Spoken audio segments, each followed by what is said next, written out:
I'll pick on you a little bit. You like to say it's G0 because we can't get together. Is it at least G7 now? Because the G7 seemed like they actually were together.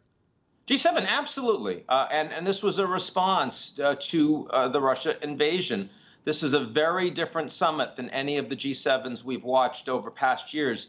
It wasn't about the bilaterals. It wasn't about the communique at the end. It was a crisis summit. And all of the attendees responded to that crisis. And one thing that we can say is that they all have the same basic view. They're all doing everything they can to support the Ukrainians, and they're doing everything they can to punish the Russians. Now, for some, that's politically and economically more damaging than others. And for some, support for Ukraine means more economic support and less military support.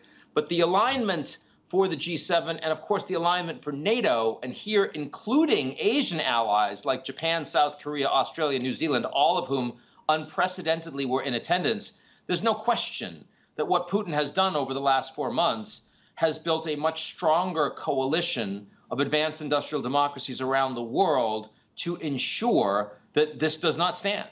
Much more powerful coalition, but both meetings, G7, NATO, I dare say, had an audience of one. It was Vladimir Putin. Did it make any difference to Vladimir Putin? Is it going to change his behavior? I think it's going to change his behavior. I think it's going to make him more aggressive towards those countries.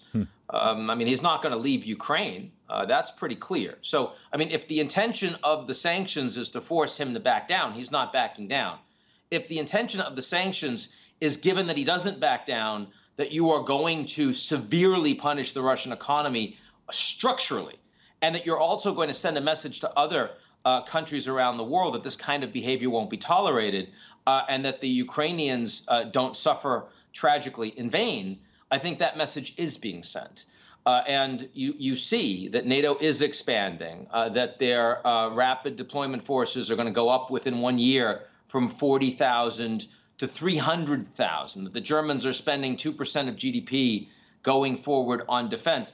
These are all messages to Putin, not just symbolic messages, but they deeply undermine his own sense of security. And I expect in the same way that he has ratcheted down the gas that's being provided from Russia through Nord Stream 1 to Germany, you'll see other steps that are made by the Russians, like on cyber attacks, espionage, escalation, disinformation attacks. We may not be talking as much about Ukraine in 6 months' time. We will be talking a lot more about the Russia confrontation with NATO.